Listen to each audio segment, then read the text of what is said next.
안녕하세요. 노모인 YG의 박소민 논문사입니다. 오늘은 여러분들과 함께 모성보호제도에 대해서 살펴보도록 하겠습니다. 노동법적인 보호체계로서의 모성보호 3법이 있습니다. 고용보험법, 그 다음에 남녀고용평등법, 그리고 근로기준법, 이 세 가지를 우리는 모성보호 3법이라고 불립니다. 우선 근로기준법상에 있는 모성보호제도로서 출산 전후 휴가에 대해서 한번 보도록 하죠. 출산 전후 휴가라는 것은 출산 전에 또는 출산 후를 통해서 여성 근로자에게 90일의 보호 휴가를 주는 것을 출산 전후 휴가라고 하고요. 다태아, 즉 쌍생아, 쌍둥이의 경우에는 120일까지 주는 것인데요. 우선 일반적으로 90일을 준다고 했을 때 기본적으로 출산 후에 반드시 45일을 주어야 합니다. 이제 쌍생아의 경우에는 반드시 출산 후에 60일을 의무적으로 주어야 되는 그런 부분이 있습니다.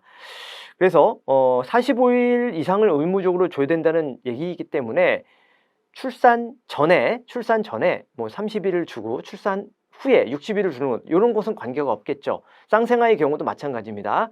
출산 전에 30일, 출산 이후에 90일 이렇게 주는 것 관계 없습니다. 그래서 출산 후에 45일 이상, 그 다음에 쌍생아의 경우는 출산 후에 60일 이상 이렇게 의무적으로 부여를 되고 있고요.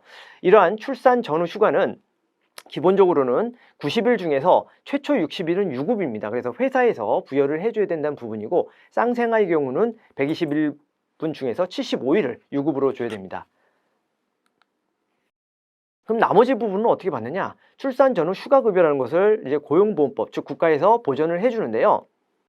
이러한 출산 전후 휴가급여의 신청 방법은 사업주로부터 출산 전후 휴가 확인서를 발급받아서 출산 전후 휴가 신청서와 함께 30일 단위로 신청인의 거주지 또는 사업장 소재지를 관할하는 고용센터에 제출하면 출산 전후 휴가급여를 지급받을 수가 있습니다.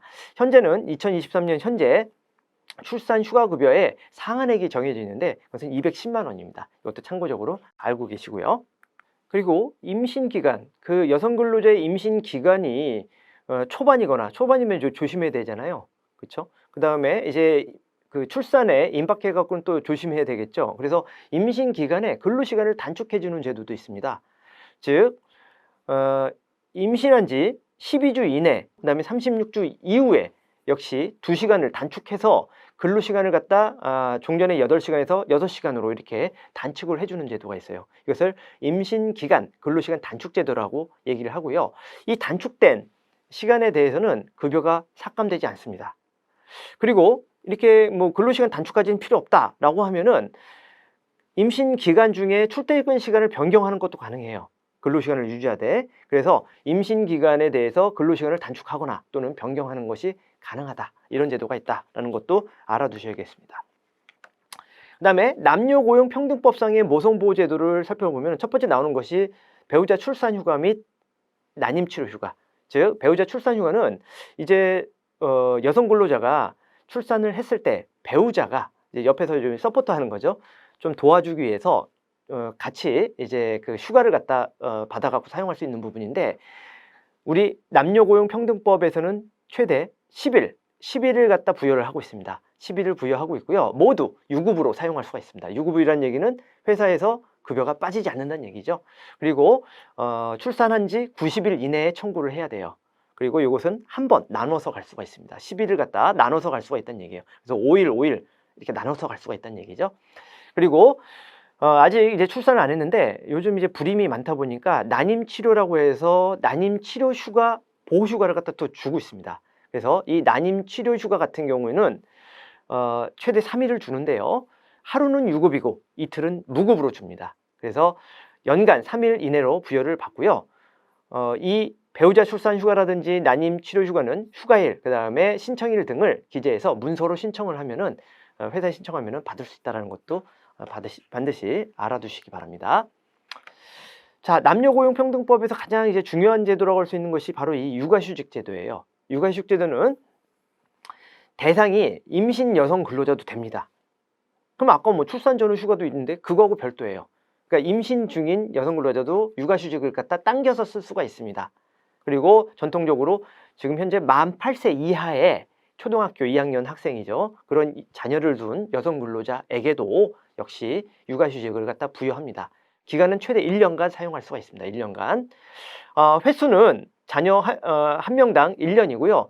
2회 분할해서 사용 가능합니다. 다만 임신 중인 근로자는 분할 횟수 제한이 없어요. 그래서 임신 중에 굉장히 좀 약간 그 유산이라든지 사산을 피하기 위해서 이러한 그 육아휴직을 갖다 사용한다는 것도 알고 계시면 좋을 것 같습니다. 자, 이 육아휴직은요, 이 기간 1년이란 긴 기간이기 때문에 회사에서 급여를 갖다 보존해 주진 않습니다. 다만 고용보험법에서 이런 육아휴직 급여를 지원을 해주고 있는데요. 일반 근로자는 통상급여의 80%까지. 상한은 150만 원으로 돼 있어요. 150만 원까지 이제 지원이 되는 건데 보통 통상근로임금의 80%까지. 그러니까 내 급여가 예를 들어서 200만 원이다 라고 하면 80%면 160만 원인데 상한이 150만 원 돼 있잖아요. 그러니까 150만 원까지는 육아휴직 급여를 줄 것이다 이런 얘기고요. 만약에 한부모 근로자라는 얘기는 이제 아기 이제 기준으로 봤을 때 근로자가 이제 그 부부가 다 있는 게 아니라 한부모 근로자가 있을 수 있잖아요. 그럴 때는 약간 더 지원을 해줍니다. 그래서 첫 1개월부터 3개월까지는 통상임금의 100%, 상한을 250만 원으로 하고요. 그 다음에 4개월 이후부터 끝까지 12개월까지는 통상임금의 80%를 지원을 해줍니다. 그래서 그냥 일반직 근로자, 부부다라고 한다면은 일반직 근로자에게는 통상임금의 150만 원 정도까지 지원을 받을 수 있다. 이렇게 알고 계시면 좋을 것 같습니다.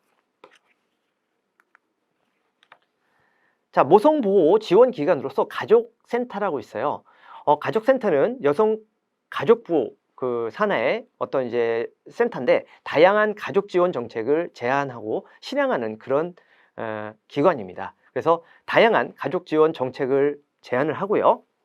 가족 상담, 교육 및 문화 프로그램을 운영하고 있습니다. 그리고 아이돌봄 지원 등을 하고 있습니다. 그래서 지역별 가족센터가 있고요.